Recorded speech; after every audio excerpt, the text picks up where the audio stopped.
જય શ્રી કૃષ્ણ મિત્રો, તમારા બધાનું મારી ચેનલ પર સ્વાગત છે। આજે આપણે જાણીશું શ્રીનાથજી સ્વરૂપનો પરિચય, એટલે કે શ્રીનાથજી મંદિરનો ઇતિહાસ શું છે અને તેમનું આ સ્વરૂપ કેવી રીતે આવ્યું। રાજસ્થાનના નાથદ્વારામાં આવેલું શ્રીનાથજીનું મંદિર વર્ષો જૂનું છે। આ મંદિરમાં હજારો ભક્તો દર્શનાર્થે આવે છે। તમે પણ શ્રીનાથજીના દર્શને ગયા હશો, પરંતુ તેમની આ વાતો નહીં જાણતા હો। રાજસ્થાનના નાથદ્વારામાં બિરાજમાન કૃષ્ણ ભગવાનના સ્વરૂપને વૈષ્ણવ ભક્તો શ્રીનાથજીના નામે ઓળખે છે। શ્રીનાથજી એ કૃષ્ણ ભગવાન 7 વર્ષના હતા ત્યારનું બાળ સ્વરૂપ છે।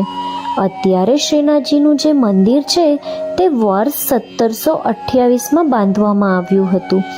આ મંદિરની પ્રતિમા 4 ફીટ ઊંચી અને રંગે શ્યામ છે। તેમનો ડાબો હાથ ઊંચો છે, જાણે તે ભક્તોને પોતાની તરફ બોલાવી રહ્યા હોય।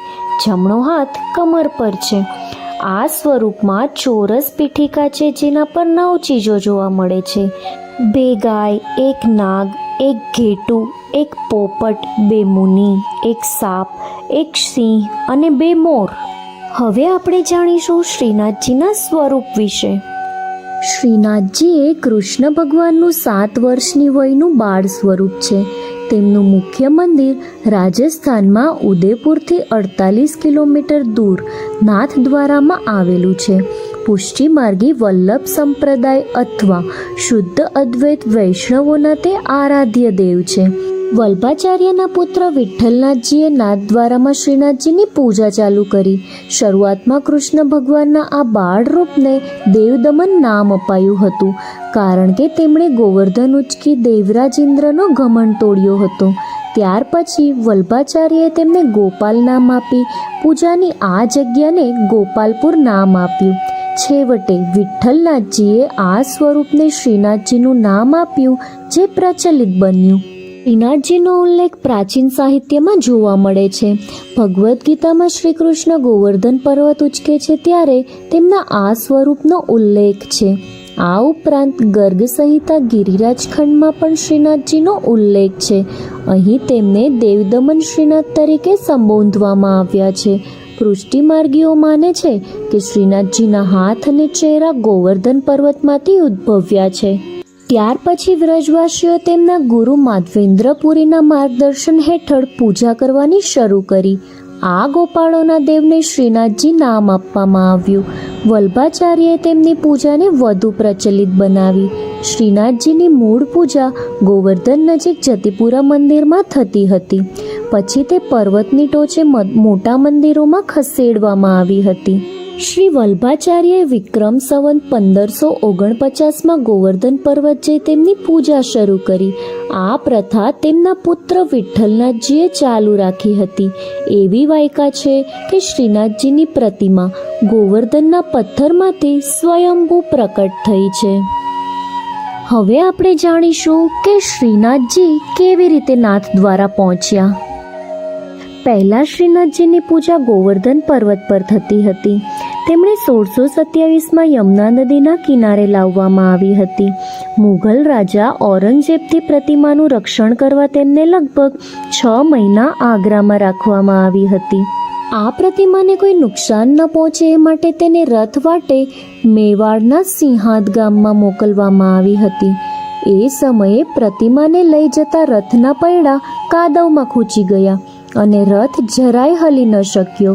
પ્રતિમાને લઈ જતા પૂજારીઓને અહેસાસ થયો કે શ્રીનાથજીએ તેમના માટે આ જ જગ્યા પસંદ કરી છે। આથી મેવાડના મહારાણા રાજસિંહના રક્ષણ હેઠળ પ્રતિમાની મંદિરમાં સ્થાપના કરવામાં આવી। અંગ્રેજ કર્નલ ટોડે લખ્યું કે રાણા રાજસિંહે જરૂર પડે શ્રીનાથજીની સેવામાં સેંકડો રાજપૂતોના માથા પણ કુરબાન કરવાનું વચન આપ્યું હતું।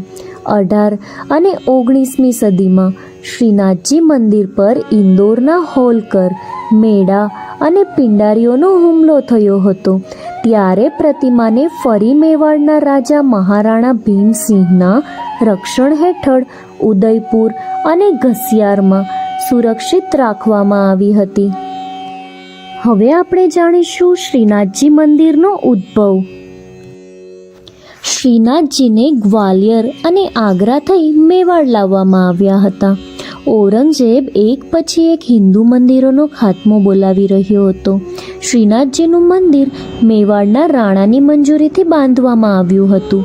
શ્રીનાથજીના મંદિરને શ્રીનાથજીની હવેલી તરીકે પણ ઓળખવામાં આવે છે. તેમાં એક સામાન્ય ઘરની જેમ રથ, દૂધ સંગ્રહ માટે દૂધ ઘર, પાન સંગ્રહ માટે પાન ઘર, ખાંડ અને મિષ્ટાનના સંગ્રહ માટે મિશ્રી ઘર અને પેંડા ઘર છે. ફૂલ માટે ફૂલ ઘર, રસોઈ, ઘરેણા ઘર, ખર્ચ ભંડાર, ઘોડા માટે અશ્વશાળા, ડ્રોઈંગ રૂમ, ચાંદીની ચક્કી પણ છે. વર્ષે લગભગ 1 લાખ ભક્તો આ મંદિરની મુલાકાત લે છે. અહીંના પૂજારીઓને પગાર નથી મળતો. તેમની સેવા માટે પ્રસાદ આપવામાં આવે છે.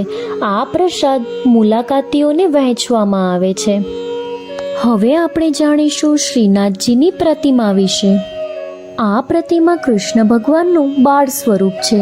તેમના હાથની મુદ્રા ગોવર્ધન ઉચક્યો હોય તે પ્રકારની છે. તેમનો જમણો હાથ તેમની કમર પર છે. તેમના હોઠ નીચે ચીબુક પર મોટો હીરો છે. આ પ્રતિમા એક કાળા પથ્થરમાંથી બનાવાય છે. તેમાં 2 ગાય, 1 સિંહ, 1 સાપ, 2 મોર અને 1 પોપટ કોતરવામાં આવ્યા છે. નજીકમાં 3 સંતો પણ દેખાય છે. શ્રીનાથજીની પ્રતિમાને ખૂબ જ બારીકાઈથી સુંદર ઘરેણાં પહેરાવાયા છે. તેમાંથી અમુક તો મુઘલ સામ્રાજ્ય કાળથી પણ જૂના છે.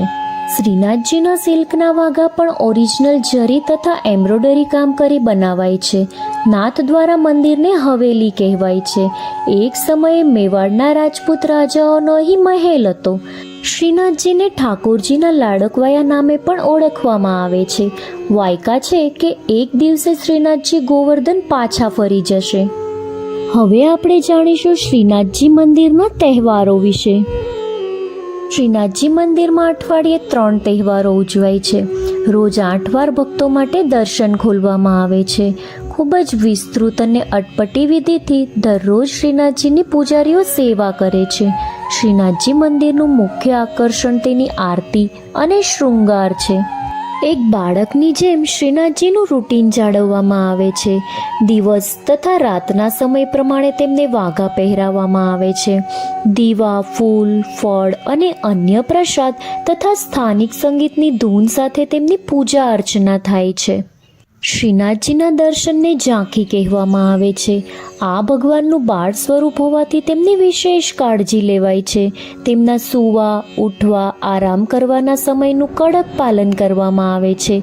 એક માતા પોતાના બાળકનું ધ્યાન રાખે તેમ શ્રીનાથજીની પ્રતિમાની સંભાળ રાખવામાં આવે છે. હવે આપણે જાણીશું કે શ્રીનાથજીનો દર્શન સમય કેવી રીતે નિશ્ચિત કરાયો.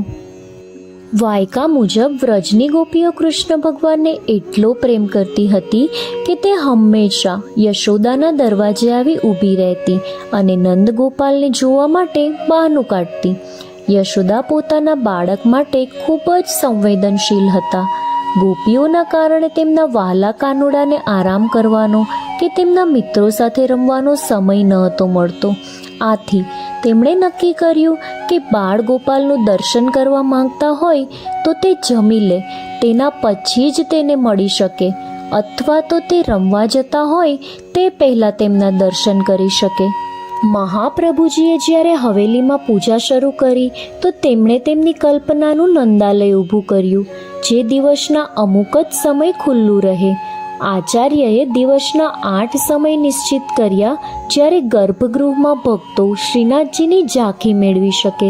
બાકીનો સમય ભગવાન તેમના ગોપ સાથે વ્રજમાં રમવા જઈ શકે. હવે આપણે જાણીશું શ્રીનાથજીના ચિત્રો વિશે. હિન્દુ કળામાં શ્રીનાથજીના ભક્તોની ઘણી અસર વર્તાય છે. પીછવાઈમાં, કાગળ પર કે દિવાલ પર અનેક જગ્યાએ શ્રીનાથજીના ચિત્રો જોવા મળે છે. નાથ દ્વારા પીછવાઈ આર્ટનું અને પેઇન્ટિંગનું હબ છે. પાકિસ્તાનમાં પણ શ્રીનાથજીનું એક મંદિર આવેલું છે. શ્રીનાથજીનું એક મંદિર હાલના પાકિસ્તાન એટલે કે દેરા ગાઝી ખાનમાં સ્થાપવામાં આવ્યું હતું. એ સમયે આ જગ્યા ભારતનો હિસ્સો હતી અને શ્રીનાથજીથી ખાસ્સી નજીક હતી.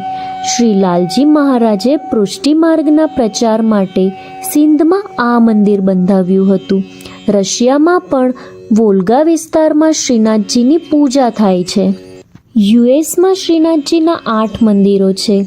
દ્વારકેશ લાલજીના માર્ગદર્શન હેઠળ ઓસ્ટ્રેલિયાના મેલબોર્નમાં પણ શ્રીનાથજીની હવેલી બાંધવામાં આવી હતી.